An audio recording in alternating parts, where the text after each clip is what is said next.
Bwana, ripoti ya mwalimu mkuu wa Young Africans, wengi mtakuwa mnafahamu, Pedro Goncalves, imefika kwenye meza ya mtendaji mkuu wa Young Africans Andre Mtine, ikiwa inatoa taarifa kamili ya kikosi cha Young Africans kuhusu wanaopaswa kuingia, wanaopaswa kutoka, hali ya kikosi, upana wa kikosi na kila kitu. Sasa ni wazi tumekuwa tukiona hivi karibuni mapendekezo ambayo Pedro Goncalves amejaribu kuyaweka bayana publicly, kwa maana ya mshambuliaji ule kutoka Poland Depu. Ni jina ambalo lilikuja public kabisa, na ni wazi siku zote makocha wanapokuwa wanaweka mapendekezo ya wachezaji ambao wanawataka, almost always inakuwa ni wachezaji ambao wanawafahamu vizuri na wamefanya nao kazi kwa kiasi kikubwa. Sasa kwa kesi ya Pedro Goncalves, tusiwe ni wenye kushangazwa tutakapokuwa tunaona kwa kiasi kikubwa sana wachezaji ambao ni raia wa Angola ndio ambao wanahusishwa kuja katika klabu ya Young Africans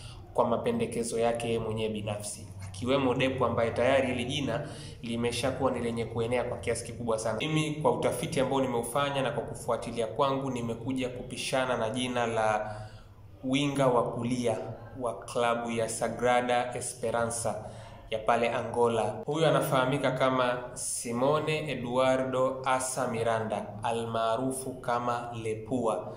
Huyu ni winga wa kulia wa klabu ya Sagrada Esperança ya pale nchini Angola, ambayo inashiriki kwenye ligi kuu ya Girabola. Sasa huyu ni miongoni mwa vijana ambao mwalimu Pedro Goncalves alipokuwa anafundisha kikosi cha timu ya taifa ya Angola alikuwa anawaamini kwa kiasi kikubwa sana. Yaani ni mchezaji ambaye kiukweli kabisa alikuwa anapewa nafasi kwenye mazingira ambayo mchezaji ambaye anacheza katika bara la Afrika isingewezekana kiukweli kupewa nafasi ambayo Pedro Goncalves aliamua kumpa katika kikosi cha timu ya taifa, kwa sababu ieleweke kwamba Angola wana cream kubwa ya wachezaji ambao wanacheza Ulaya.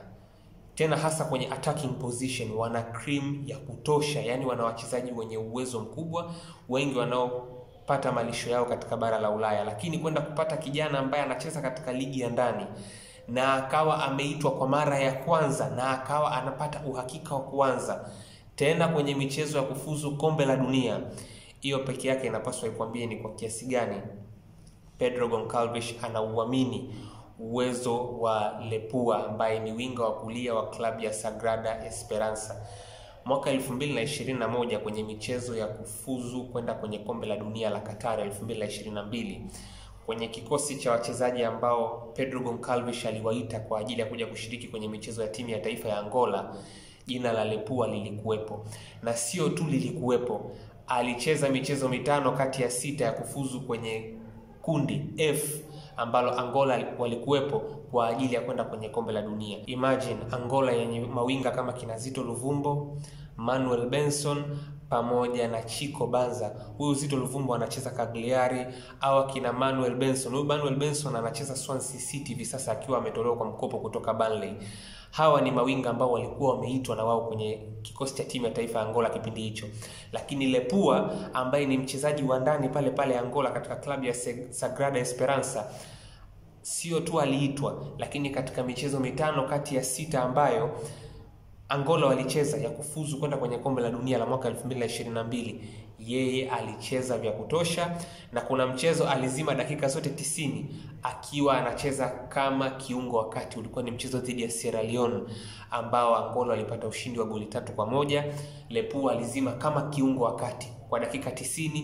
Hiyo mechi Angola walifanikiwa kushinda kwa ushindi wa goli 3-1. Sasa huyu ni mchezaji ambaye tangu amepandishwa katika klabu ya Sagrada Esperança mwaka 2018 amecheza hapo ever since. Ana umri wa miaka 25, ni winga wa kulia lakini anaweza pia kucheza kama namba 10. Ni winga wa kulia ambaye anatumia mguu wa kulia, lakini anaweza kucut in, anaweza kucross.